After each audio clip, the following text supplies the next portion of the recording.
تصور وکړئ د سمندر له سطحې 700 متره لوړ په یو زوړ بس کې ناست یاست. په سلګونو متره لاندې ژورې کمرې او درې مو تر سترګو کیږي. هره شیبه مو مرګ تر سترګو کیږي. آیا د مرګ د دومره ستر ګواښ باوجود هم زړه ښه کوئ چې په یوه داسې لار باندې سفر وکړئ؟ آیا په داسې پیچومو او موړونو باندې ډریورۍ ته زړه ښه کوئ چې په سړک کې یو موټر په ډیره سختۍ باندې تیریږي؟ او آیا آماده یې چې د خپل سر په بیه یا هم د یو لوی خطر سره د اندس د غرونو د ښکلا ننداره وکړي؟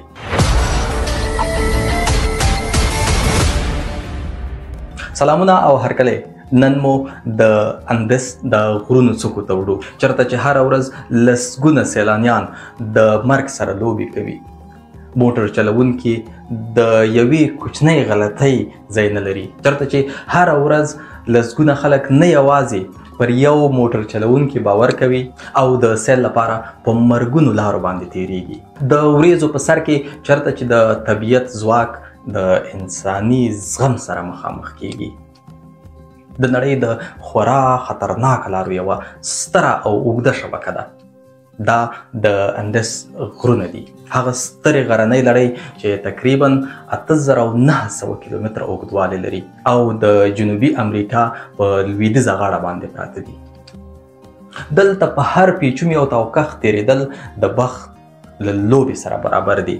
اندس یوازې د غرونو یوه لړۍ نه ده، بلکې دا د هوا، کلتور او انساني تجربې یو پوره ځواک دی. دا غرونه نه یوازې دا چې 6900 متره د سمندر له سطحې څخه لوړ دي او نه یوازې دا چې یو ښکلې او حیرانونکې منظره جوړوي، بلکې د ډیرو انسانانو بخت همدلته پای ته رسیږي.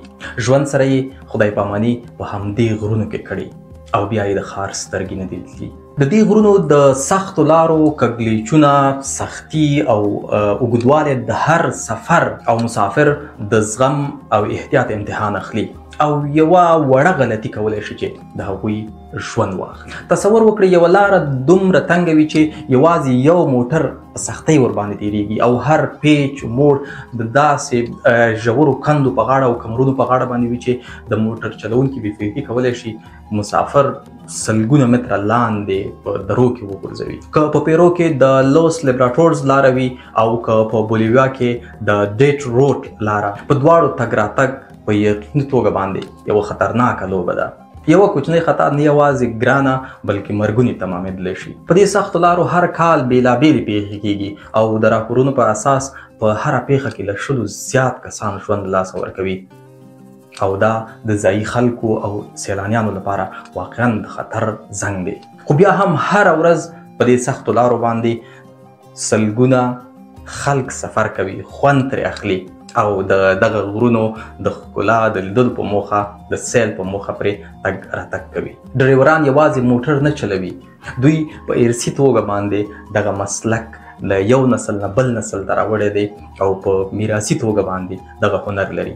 دوی د دغه لارو د هر پیچومي، هر موړ او هرې کندې سره اشنا دي. نه یوازې دا چې د دغه غرونو هر موړ، هر لرغونې دره او هر پیچومي د دغه سیمو د کلتور یوه برخه ده، بلکې دغه ډریوران او د دوی هنر هم د دې سیمې د کلتور یوه بیلګه ده او د هغوی دغه تجربه او ژمنتیا د میړانې یو ژوندی مثال دی.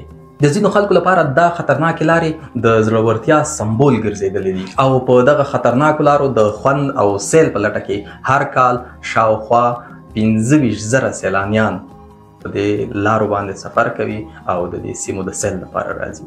ځایي خلک او سیلانیان د دغه خطرناکو لارو په اړه باندې بېلابېل نظرونه لري. ځینې خلک دغه لارې د سیمې د کلتوري میراث یوه برخه ګڼي او دغه لارې او د دې لارو ښکلا او خطرونه چې دي دا د دغه سیمې د میراث برخه ګڼي او دوی وایي چې د دغه لارو همدغه کږلېچونه چې دي دا د ښکلا او د خوند راز دی پکې. خو یو شمېر خلک چې دي بیا هغوی د تګ راتګ لپاره د پرمختللو وسایلو د عصري ټکنالوژۍ په استفادې باندې ټینګار کوي څو د بیړنیو پیښو او مرګونو کچه راکمه شي، ځکه په دې لارو باندې ډېر موټرونه ټکر کوي، حادثې رامنځته کیږي او دوی وایي چې د دغه حادثو مخه باید ونیول شي. مګر لا هم د دې لارو د جوړولو یا لږ تر لږه د دغه خطرونو د مخنیوي لپاره هیڅ کوشش نه دی شوی او هر کال لسګونه خلک د موټر چلوونکو د کوچنیو غلطیو یا د موټرونو د حادثو د کبله د موټرونو د خرابېدو د کبله خپل ژوند له لاسه ورکوي. په دې لارو هر سفر یوازې په هغه ډریور باندې اعتماد دی او ټول خلک د هماغه یو ډریور په اعتماد باندې په زړو موټرو کې کینی، زاړه بسونه او په دې موټرو کې هره شیبه دوی د مرګ تجربه تکراروي.